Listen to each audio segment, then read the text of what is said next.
What?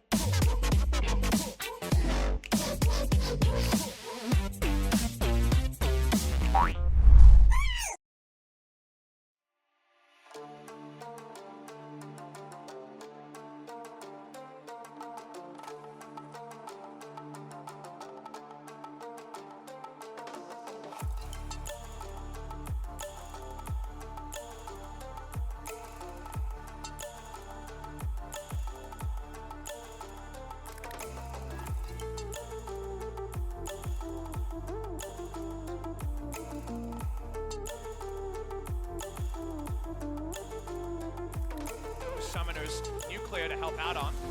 Spotted on Vision. Yeah, he's going to move on over. The grand entrance, oh man, that was real slow, but Party Joker's still time! going to get hit by it, and Showmaker makes his way down here as well as Joker's going the other way. They'll only be getting one kill here, but it's going to be first blood, and it is going to be going over to Damwon Gaming. Hoyt jumping over that wall with the flash. The Q is going to land, but Joker's taking him on a wild goose chase. Oh man, the slowest. Over the grand cementing the conga line, Yakety Sax was very amusing. Onflick's waiting for Hoyt, and he's damn squishy. Yeah, he's going to slow on that one as the grand exit.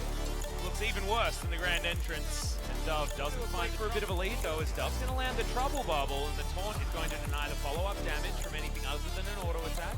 Hard to extend the lead other than maybe turret plates in mid lane, but this is how the matchup goes when Leandris is done. So he's been had Exactly, and recently. Showmaker was one of them that did not find the Zoe performance that they wanted. Marie, you gotta get a lot of sandbox here happening. Is okay, that's a level 7, so World Ender is available. Hero's entrance from Showmaker to get him around there as the pull has to be used very early, but Ignite ticking down. Damwon Gaming. Split between 3 members. You want Jace to pick all of it up, but ever since the range on 9.1 or acquisition was extended, things could be bad. As here's the gank. Yeah, quickness has been procced, and that looks fast enough on the grand entrance.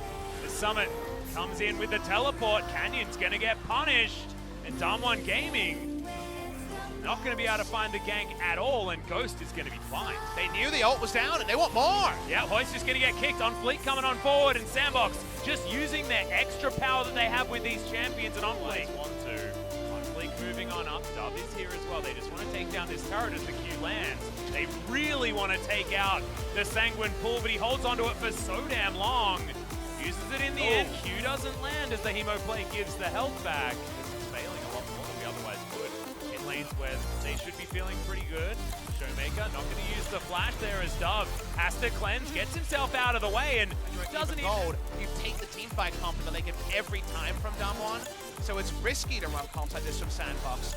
Traditionally or recently, they've been able to play them out. You make one big mistake, and that big mistake might be now. Things can go away from you. Yeah, turret's going to come down. 4 members of Damwon up towards the top side. It's the quickness. Still works this time. Good knock-up from the hero's entrance as Showmaker can't find the taunt target. Trouble bubbles are now in amongst this fight, but the trade is good for Damwon Gaming. The dive forward as Nuggery gets exploded. No Hemoplague to be followed up on this time as Paddlestar does safeguards his way over that wall as well, so everything is fine. Damwon lying in wait here looking for Ghost. Actually looking down the lane for one Ezreal here. He's not expecting this. Yeah, there's the flash in. See you later, Callista. You are dead this time. Not going to be out. Oh! Survives! What the heck was that? Turns it all around, and Sandbox Gaming used their early advantage. It's not over yet, though. The explosion does finally come in as Noguri has to flash to get out, but still, I'll be typing worth till the end of me life in the all chat on Fleek. Surrendering in the early game. Oh, here's the fight, actually. Quickness does tie a couple up as the Callista is going to die this time. Joker gets a nice triple play, but he's going to follow him. The Oath Sworn going to go into the Death Chamber. Callista especially dying with both summoners. Kick used. Yeah, kick back onto Showmaker as Onfleek just gets himself taunted and dies. Okay, Sandbox throwing their lives away as Noguri takes a lot of damage here. The pull is going to negate a lot of that damage, but it's not enough. Vladimir, what they can actually do about it, we'll have to find out. Oh, actually drawn out of Canyon, was worried about a paddle star. He has to walk up. It means he doesn't have this. He's re-engaging. Okay, he's deciding to use it for an engage tool now as the Oathsworn is going to be pulled back. The Kindred, the Callista, can she actually get any work done in this fight? As Summit just dives on forward, looking to delete Hoyt. Not going to be able to do so, but now Canyon is dead because there's no opportunity to utilize the World Ender and the flash forward from Showmaker, but it's on to Joker. Can they get anything more as Noguri dives onto Dub in the back line, but the Hemoflake not going to kill, and Paddlestar also not going to work out. He's going to be there. Tides of Blood doing some work as Noguri's able to dance around, but Ghost doing the same thing. The Ren not going to get the first kill, and the trade is going to come in. Nuclear also now able to get the DPS through. Noguri's happy to tank it as well. He's got so much ability to regen his health. Sandbox moving on over, half the health bar now on this Baron buff, and like you say, Hoyt looking for it, gets in there, Grand Entrance doesn't work, as the Battle Dance means that the quickness doesn't do anything. Summit into the backline, this time is looking for that deletion, but he is taken down instead. They're gonna trade back, as Ghost is dancing around the fight, but that Ezreal that we were talking about, so much damage availability, and Joker is gonna be traded. This backline dive on Summit looks so close to being... He plays into Sandbox, they run at it. How will Damwon play this Hemoflake backup cooldown? Well, Vision's certainly available here for Damwon. That is They've very just late teleport though, as the Ren stacks are sticking in there, and Ghost has decided to commit on Fleek's there. They do take it down, and the safeguard is beautiful. Flashes over the wall as Dove, the only one to be traded. Now going to take a couple of games at least, as now the engage comes down. Canyon wants to deliver a gargoyle into the backline, and this time, Hoyt gets the quickness. The Grand Entrance is looking pretty damn grand this time, and Sandbox are melting. Summit still alive as Ghost also able to get a double so far. Can't dance around this team fight quite well enough, and Nuclear's going to survive, but no! Summit grabs the kill with the empowered shock blast. Top laners, the one... Oh man, what a disaster, what an engage from Canyon. And you can look at this, take a deep breath and say, what a fiesta, why are they diving 2 turrets? It's because all their comp does is hard engage, and the best way to lose this game is for Zoe, Jace, and the rest to load up on a siege with Baron and take down your base and make this game about the siege. Instead, diving here and going even is Damwon Gaming. Slight jump between lanes. Even the Ghost on Dub is a pretty welcome one to rotate.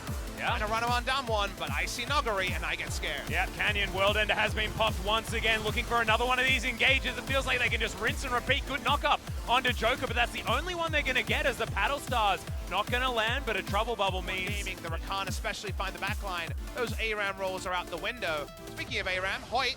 Summit gonna run on forward, does get the leap to the skies, and now Hoyt is in trouble. Accelerated Shock Blast is in there, the quickness, the flash, is able to get himself out. Now Noguri in the backline, Joker comes on down, Ghost dives on top of a Vladimir, not sure whether that's what they wanted to do, but Noguri gets all of his health back. Zhonya's is there, Joker is not, as he's gonna get taken down by Nuclear. And now Summit looking to run away, Dove looking for the poke damage on the disengage, but they don't get it, and Damwon. Well, there's no World Ender available from Canyon here, and now Ghost able to put those sticks in there. Not going to be a true 50-50, and it's just going to be taken. Damwon Gaming just basically gift a Baron over to Sandbox. Well claimed by Sandbox. So watch the replay. Hoyt had to use his exhaust early. Only reason he supplies lives through the W there. Meanwhile, the face check and Onflake apparently doing still big damage. On this late game Lee Sin. Noguri can't use his ultimate how he wants to. Nothing comes up. It feels like Damwon Gaming stubbed their toes a couple of times. They get a kill, but as we know afterwards, the spoilers are, they lose the Baron and Sandbox Gaming. If they don't get a hard engage, because we're seeing so many fights that are 50-50 and execution being important, but this is the meta that was introduced and with face check. The face check from Onfleek does have the Guardian Angel, remember, and is going to get taken down to it as Noguri wants to get the team fight, goes into the Sanguine Pool, gets a good Tides of Blood, but has the Zhonya's there as well. The Vlad is still alive, and that means that this is going to be a Damwon team fight. Joker the first one to go down, but Dub able to nail a lot of that damage, but Ghost has been CC'd. Now down to his Guardian Angel. Summit can't get the work done. Finally, the Vlad will fall, and now Ghost is bouncing around the fight. Gets the double in the end, and Nuclear wants to get it. The auto's not enough, and Ghost survives. Sandbox somehow win a miracle team fight and get the ace. They outplay them. They're excellent skirmishing on the back end. A crazy fight. Sandbox Gaming, with those death timers, they're going to win. Absolutely everything that needed to go right went right for Damwon. The Vladimir stayed alive for absolutely way longer than he needed to, but Sandbox just dance around the hero's entrance. Stunning stuff here, and Ghost on 6 items makes the Callista look like a deadly late-game threat, and they will win the game and take the series. There's good starts to the season for a promoted team, and there's 5-0. The 5-0 confirmed. They go in undefeated till the time they face Griffin.